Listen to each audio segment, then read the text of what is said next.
This movie is based on a true story of the infamous American serial killer, Jeffrey Dahmer. Between the years of 1978 and 1991, Dahmer murdered 17 men and boys in truly horrific fashion. Rape, dismemberment, necrophilia and cannibalism were all parts of his modus operandi. In this film, we get to see Jeff Dahmer in his senior year of high school, back when he was an awkward loner growing up in the 80s, before he became the psychotic killer he is known for. As the movie starts, we see a young man, none other than Dahmer, sitting alone on the school bus. He then notices a grown man on a jog, and is overly fascinated by the man that he gets up from his seat just to watch him. Here we can see again that Dahmer develops an obsession with the male jogger, as he keeps watching the man even after the bus drops him off. Afterwards, Dahmer is seen carrying a plastic bag, and when he stumbles upon a couple of neighborhood teens, he explains that he's carrying a dead cat he found and is going to try and dissolve it in acid, which he has access to because his father is a chemist. Curious, the two teen boys follow Dahmer to his father's shed, and watch as he dissolves the cat, while explaining that the process will take a month because the acid is weak. He enjoys doing this simply because he loves bones and is interested in what's inside the body. However, the two teen boys are skeptical and think that Dahmer is simply pouring water into the jar instead of acid, so he tries to show them another roadkill, which he dissolved a while ago, and crudely breaks the jar to prove how serious he is. The two teen boys find themselves disgusted by the foul stench, and weirded out by Dahmer, so they call him a freak and leave. We then follow Dahmer as he goes through his daily life. Dahmer's family life looks nothing out of the ordinary. He has a caring father who constantly bickers with his mother, and a loud younger brother. During the dinner, it becomes clear that his father wishes for him to become more social. At school, his classmates think he's weird and some even bully him, except for one similarly awkward boy, who he sits next to at lunch and asks him to go to see a concert together.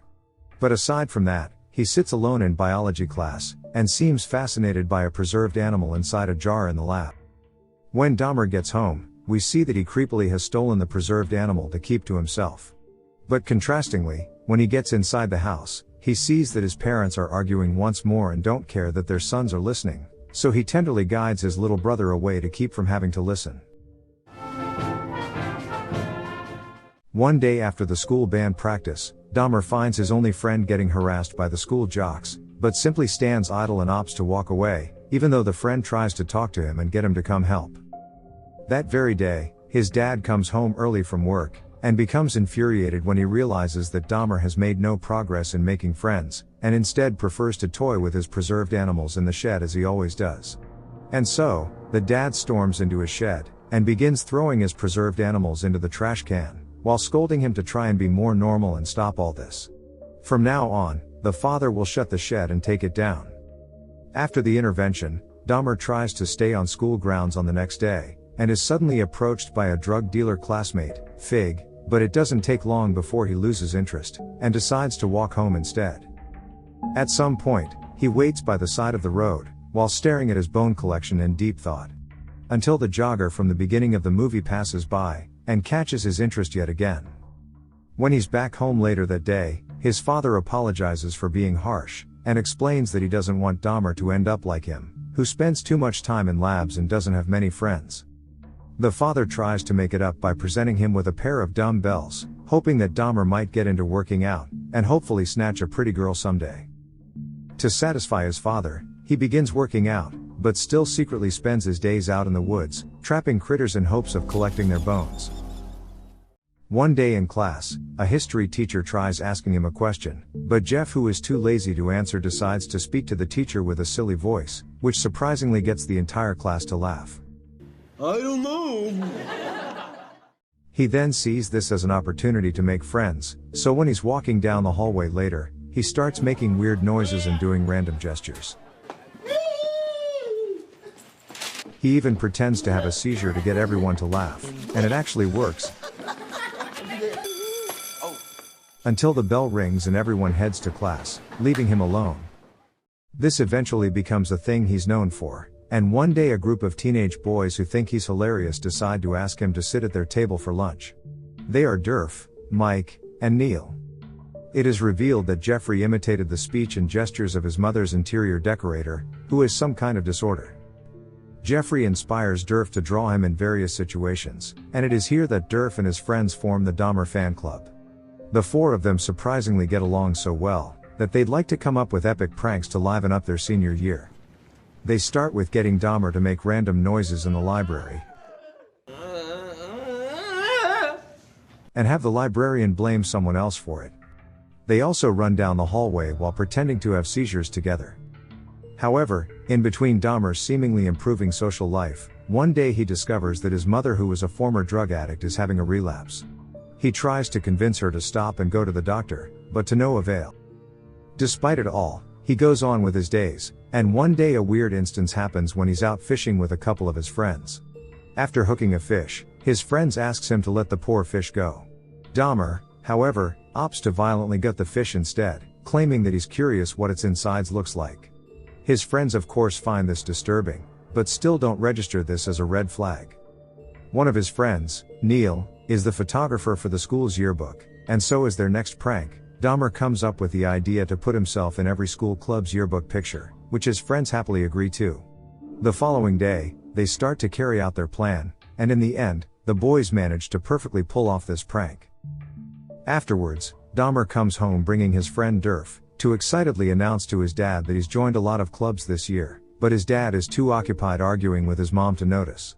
The fight eventually makes Durf feel awkward, so he excuses himself and goes home. In secret, Dahmer makes it a habit to hide behind the trees just to wait for the jogger to pass, seemingly having grown a crush on the grown man. Until one day, it just so happens that the three of them are hanging out, right when the jogger arrives and is greeted by Mike. As it turns out, he is Mike's family doctor, whose name is Dr. Matthews. We can see that young Dahmer appears flustered throughout this interaction, but his two friends don't seem to notice. When Dahmer comes home, he finds his parents fighting again, this time over his mother impulse buying a car. The frustrated dad takes a bottle of liquor to calm himself down, which Dahmer sneakily steals, and that's when he starts drinking. On the next day, Dahmer and his friends are casually talking in school, when their drug dealer classmate Fig suddenly walks up to them, to show off the fact that his former Nazi father just gave him a pocket knife. He then cuts himself with it and begins sucking his own blood, which weirded out the three boys, but not Dahmer. As time goes on, Dahmer eventually becomes sort of an alcoholic, and comes to school reeking of alcohol, to the concern of Durf. He also still secretly goes around collecting road kills, and dissects them after. One day, he goes on an overnight school trip to Washington, D.C., during which he gets roomed with Charlie, the only black person in his class. Here Dahmer discreetly checks him out, and suddenly begins to ask him a disturbing question, which is whether a black person's internal organs are the same color as a white person's. Charlie, who is weirded out, but is probably used to racist questions, decides to ignore him. When the boys are walking down the streets of DC on the next day, they joke about getting an interview with the vice president for their school newspaper, which Dahmer takes seriously. Taking everyone by surprise, he reaches for the nearest payphone, and makes a call to the White House, and somehow, they manage to get an interview with the vice president himself. They enter the White House, and have a brief audience with the man, who gives them superficial questions about what they want to be when they grow up, to which Dahmer simply answers biology. Great, you ought to pursue that. When they get home, Durf expresses how impressed he is with Dahmer before they part ways, but Dahmer's euphoria from the trip doesn't last long, because as soon as he gets into the car, his dad breaks the news that he and Dahmer's mother are on the verge of divorce, and that his dad has decided to live in a motel for the time being. Hearing this crushes Dahmer, and we can see him lie awake in his bed later that night. To add to his dilemma is his growing crush towards Dr. Matthews. Therefore, Dahmer fakes a cold so that he can get an appointment with him, and he can examine Dahmer naked. Dr. Matthews becomes uncomfortable during the hernia exam, when he notices that Jeffrey has an erection. This of course makes the situation awkward, and sends young Dahmer on a spiral. He is now becoming hyper-aware of his sexuality, and finds himself completely silent when his friends are talking about girls. Even his friends eventually pick up on how odd and distant he's been, and Dahmer begins drinking at school as well. It is finally the day where the yearbook photos get printed, every single one of which has Dahmer in it. But unfortunately, a teacher walks in on the three boys laughing at the pictures, and realize what they're up to, so she starts crossing out Dahmer's face on every single one of them, which completely ruins their plan. Meanwhile, Dahmer is drowning in both his parents' impending divorce as well as his sexual awakening. He is also visibly disturbed when the family pays his father a visit at the motel, and his parents end up arguing in the parking lot over custody. So when he gets home right after, he locks himself in his room, and lays in his bed, cuddling Dr. Matthews' dead body. But luckily, it is only his imagination. On the other side of the town, Dahmer's friends are out at a party, where a couple of their classmates tease them for not hanging out with Dahmer lately, which is a shame because Dahmer makes them more interesting. Feeling challenged, Durf bets that he could get Dahmer to do a fake seizure attraction at the mall this weekend, an idea which Neil isn't too happy about, because he feels like they're treating Dahmer like a zoo attraction. Still, Durf goes on with his plan, and bribes Dahmer with some money to get him to say yes. And so that weekend, a very drunk-looking Dahmer sits in the backseat of Durf's car as they drive up to the mall. Once they arrive, Dahmer goes on and performs his seizure act, while his school friends watch him laugh. One of them is even there to record the entire thing, as Dahmer proceeds to publicly humiliate himself for their entertainment. This goes on for a while, until Dahmer appears to have grown visibly tired of this, and rejoins his friends with a sullen look, as he's come to realize that he's just a spectacle to these teen boys. As if that's not enough, when he comes home, he gets informed by his mother that his parents have finalized the divorce, and the dad is getting the house.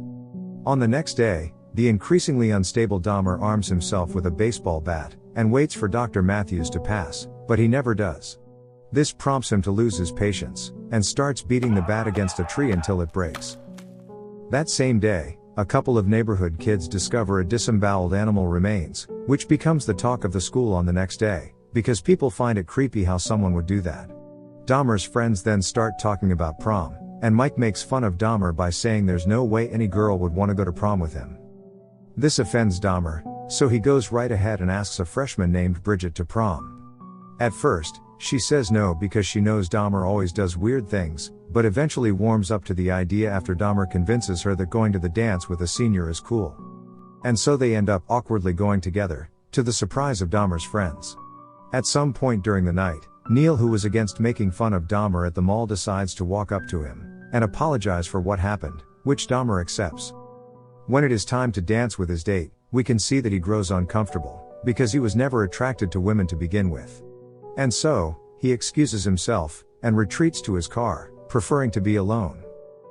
On the next day when he comes home from school, he finds his mother stuffing her things inside the car, and taking his brother with her to live with her relatives.